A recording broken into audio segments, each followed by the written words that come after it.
Hi, everybody. Hi, Jen. This is my friend Mindy Browse, and she's one of the podcasters for Bookend Homeschoolers. And so I thought, since we're doing the Books and Brews thing, that we would pull in my favorite podcast for books and get some suggestions and ideas going for your summer reading plan, especially for the month of July. So I thought I'd start with asking Mindy a little bit about herself and her podcast. Yep. And we're making sure everything looks good on our page. Oops, and then I just moved it. Okay, there. we are just two moms doing this. Yep. Right, Jen? Okay. But we've known each other a while, so we're good friends. We are. So if this doesn't go well, we're just happy to hang out. That's right. Okay. So I wanted to have Mindy explain the title is Bookend Homeschoolers. So is this just for homeschoolers? Okay, so our podcast, we really started it because of COVID and because of how many people were jumping into homeschooling during that time and who didn't feel like what the public schools or private schools were offering was a good fit for them, but also maybe hadn't been planning for a long time to homeschool. And so while we are two homeschoolers, we call it Bookend Homeschoolers because I am the far bookend. I've been homeschooling for over 22 years. And Rachel, my partner, my co-host, has been homeschooling for 2 years. So we're on both ends of that bookshelf, so to speak. But it's not just for homeschoolers. We offer a lot of ways for parents to enrich their kids' education wherever they're doing that, whether that's in a public, private, charter, or homeschool. So our episodes, we try to really make sure we're offering something for everyone, the homeschooling, the curious, the considering, any of those. So, but it is a homeschool podcast, but we get messages all the time from people who are not homeschoolers who really listen because they feel like we're offering something for them also. So yeah, that's kind of our gist and what we're doing. Yes, I'm an on-again, off-again homeschooler myself. So you are. I've homeschooled, I've sent my kids to public school, and we've done charter schools. And this last year we did homeschool just because I felt like I could navigate that a little easier with my kids. And so I have found it to be really useful and helpful. And I have a hard time with podcasts just because I don't learn that way. So I have to really focus if I'm listening. But I found it to be really helpful. And good. I really enjoyed their latest podcast, which talked about their summer reading guides because my children are avid readers and I cannot keep enough books in, especially my oldest daughter who's 12, Jada. Okay. Her hands. She's constantly asking for a new book. She's pretty much read everything that's on Kindle for free, the unlimited. Good. That's great. And so I really appreciated the last summer reading guide because there's a lot of those books that she hasn't read. So. Good. Yeah, so our goal with that is no matter where your child goes to school during the school year, all of us want them reading. Like we want them to read really good books. We want them to see the value in reading and make some personal connections, right? We all know that readers do better in careers, in college, and oftentimes in social situations. There's a lot of support for that in language, but sometimes finding something gets tiring, like trying to decide a book. So what we did is, like Rachel's and like Jen said, in episodes 39 and 40, we offered 2 different summer reading guides, and that was why we did it. We wanted you to be able to print this paper out, the PDFs on our website, bookendhomeschoolers.com, and just go to the library and say, we want these books, or whatever. No matter how you read, whether you do that on paper, Kindle, or audio. And so for the episode 39, we did just a summer reading guide in general. And we have 6 books for middle grade and 6 for high school. And then, of course, we had to assign some for the teachers or the parents. So Rachel assigned it to, or gave to, for the near bookend, and then I provided 2 ideas for far bookend people. But we wanted to offer a variety, and even on these guides. So while this one has like a general theme, just some really great books, we tried to pick a lot of them out of the 6 for middle grade, 5 of them are series. So if your child likes this first one, then we've just opened that door for you and you can just keep going, you know. But we also wanted to have some diversity. So we have like a mystery, we have historical fiction, we have an adventure, historical fiction, and then we have a couple of fantasies, and then, you know, kids middle grade, which is 9 to 12, really like books about animals. So my daughter, who is almost 16, really wanted us to have warrior cats on there. So that is on there. And then even with high school, we did the same thing. We have a couple of historical fictions. We have a fairy tale retelling that's kind of futuristic sci-fi-ish. And then we have a sci-fi that I fell in love with and I had to put on here, which you know I won't stop talking about. Project Hail Mary by Andy Weir, go get it. And then like a wizardy kind of quirky book, which is our Wizard for Hire book. That's on there. And it's been really fun. We've had a huge response to that. And I honestly, Jen, thought that our second reading guide would had the bigger response, but it's still the first, the just plain one. So our second one, we as homeschoolers, we love themes, right? Like unit study or something, you know, culturally relevant. And so for this one, for our second one, we surprised everybody and we released one focusing on Japan because the Summer Olympics are happening in Japan in July. And so we thought, what a fun way to tie in cultural and relevant activities and events, historical events even, with some fun books. And so on our Japan guide, again, we gave 6 for middle grade, 6 for high school, and then we only gave 3 for the adults because Shogun is one of them, and it's like a 1,000,000-page book. It's like 53 hours on audio. It's really long. And so if you read that, please message me because I want to send you a little certificate. And then we made a bingo card for the elementary students. So the elementary kids, and you can do this with your whole family, have a bunch of different activities or Japanese cultural activities. So like try sushi or read a manga, which is a type of incredibly popular, not comic, but more, just dribbling, but it's kind of like a comic, but it's a graphic novel. And they're huge in Japan and like really big deal. And now they're becoming super popular here. I promise if you go look at your library, there's going to be a section on manga, believe it or not. Even at the East Mountains, our little bitty library. So it's a big thing. But so the elementary students can do, you know, a Japan bingo. So, but it'll have reading things on there, like read a Japanese folk tale or a fairy tale. So we just feel like parents, you know, sometimes we just don't want to exert more brain power. You know, we're like, can somebody just hand me a list? Like, one of the perks, I think, in public school is they give you a list, you know, of supplies. Go buy these, you know, and you're like, great, okay, here we go. Kind of the same thing when I was growing up. We always had a summer reading list that we had to read before the school year started. And it was just helpful to have that list ready to go.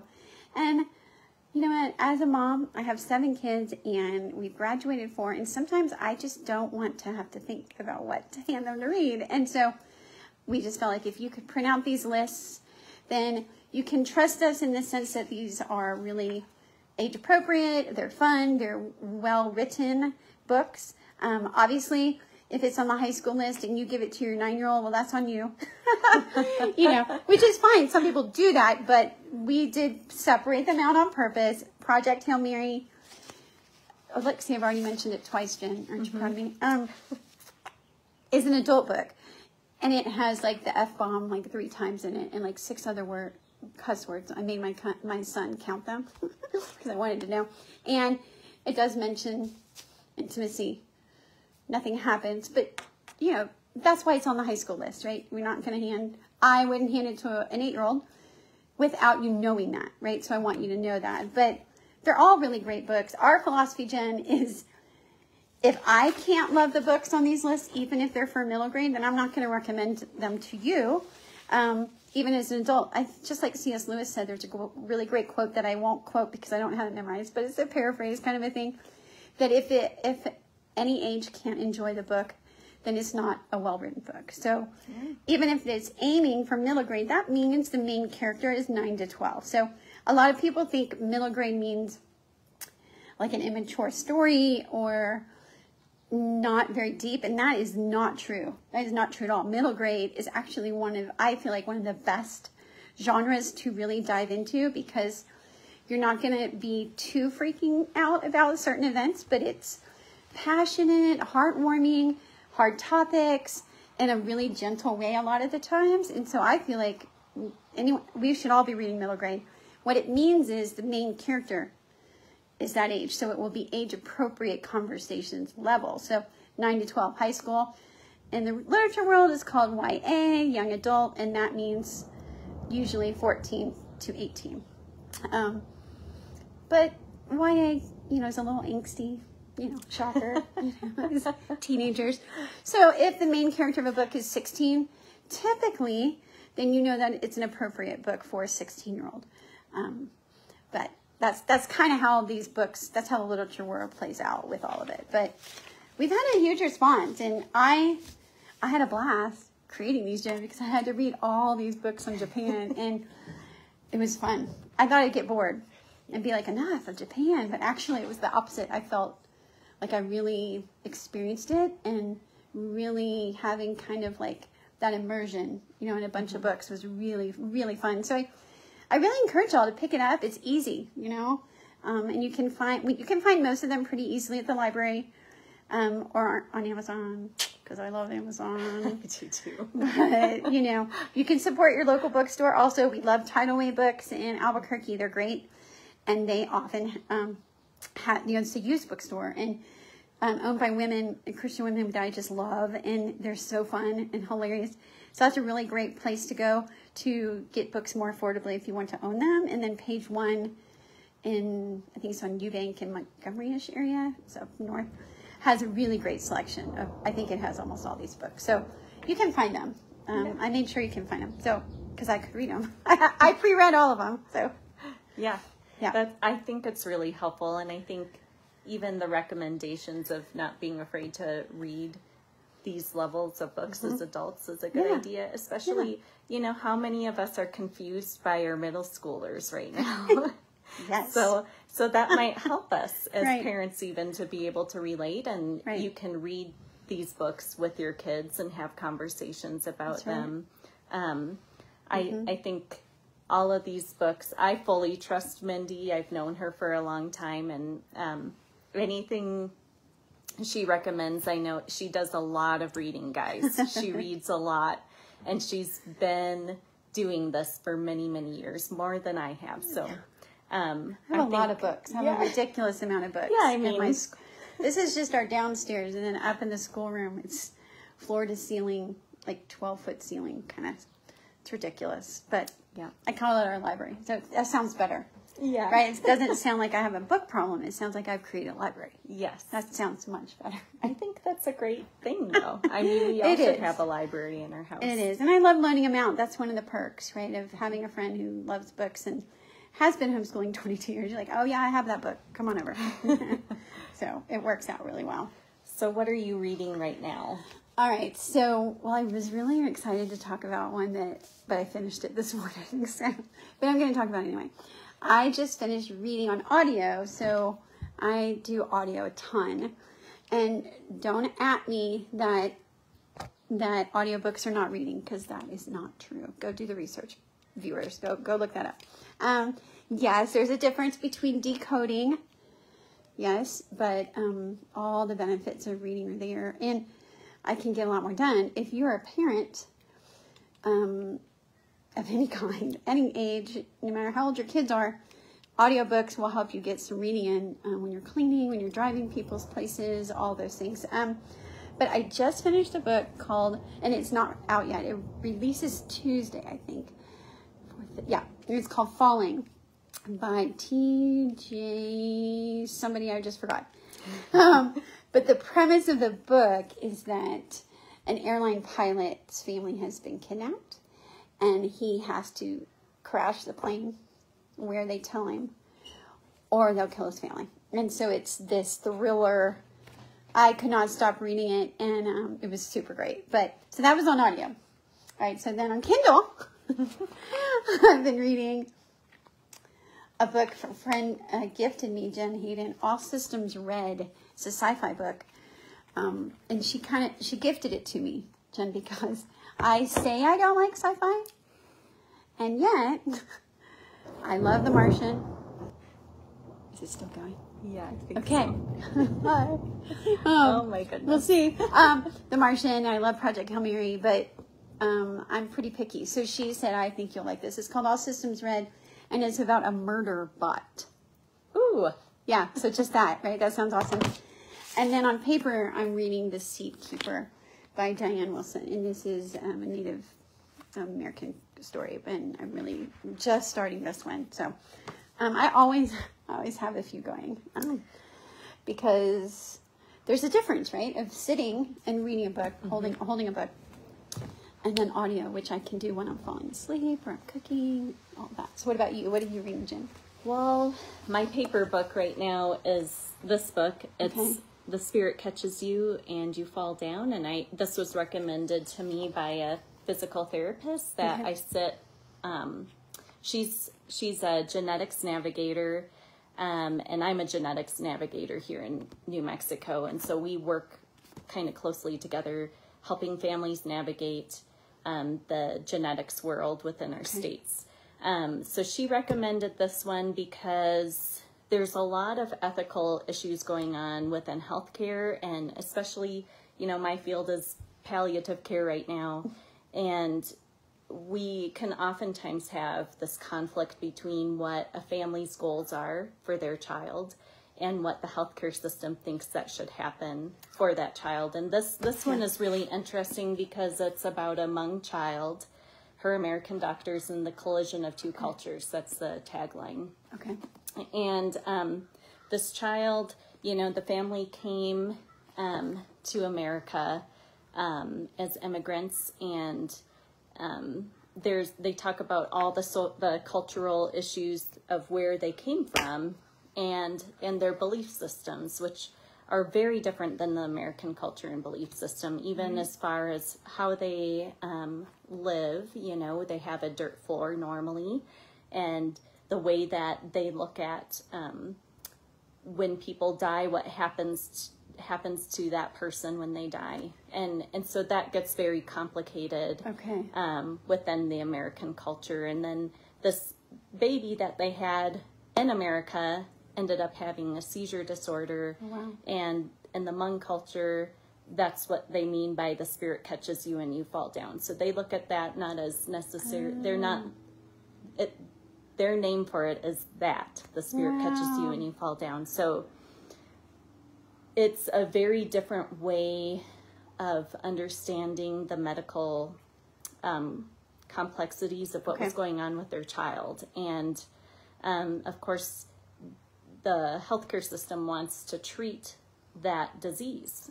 And within their culture, what that meant had far-reaching ramifications. And so it's really interesting because you learn about the Hmong culture, and it opens up your eyes to kind of rethink your strongly held beliefs about how we should be handling disease and illness, and that it can be different for different people and different families, and it helps you to have more empathy and compassion for others, which to me is really important within the American health system, because there's a lot that needs to change. Yes, there is. And then the other book that I'm reading a couple of books, but the other book, so my fun book is a man called Uva. Yeah, I don't know how to say his name, so it's not on audio for me. Right. But I'm reading that one for fun. Okay. That's by Frederick Bachman. If you haven't read it, go read it. And it's very entertaining so far. And I sometimes I have a real strong, I get this guy. Yes. But anyway, my non-fun, so I'm not a very fun person. I'm pretty serious. So I have this, a lot of serious books that I'm reading. And so the other serious one, but it's also a lot of fun if you're brainy, is Think Again by Adam Grant. Okay. And it's really helpful within the season our world is in right now, because it helps us to think about how we interact with people who have different beliefs than us. Oh, good. And it talks about what's needed for yourself. So we need to be able to evaluate our own ways of thinking in a way that you want to think again. You want to be able to evaluate your beliefs. Yeah, that's great. And I'll have to check that one out. It's really a great book. There's lots of really interesting things that I've appreciated a great deal. So Think Again by Adam Grant. Okay, that sounds great. Okay, so tell me again, just because I want it on the video too, about the fundraiser. Yes. Okay, I want to hear about this. The Books and Brews fundraiser, we haven't done a fundraiser yet this year, but we didn't want to put any weight on anybody, so it's free. You can sign up.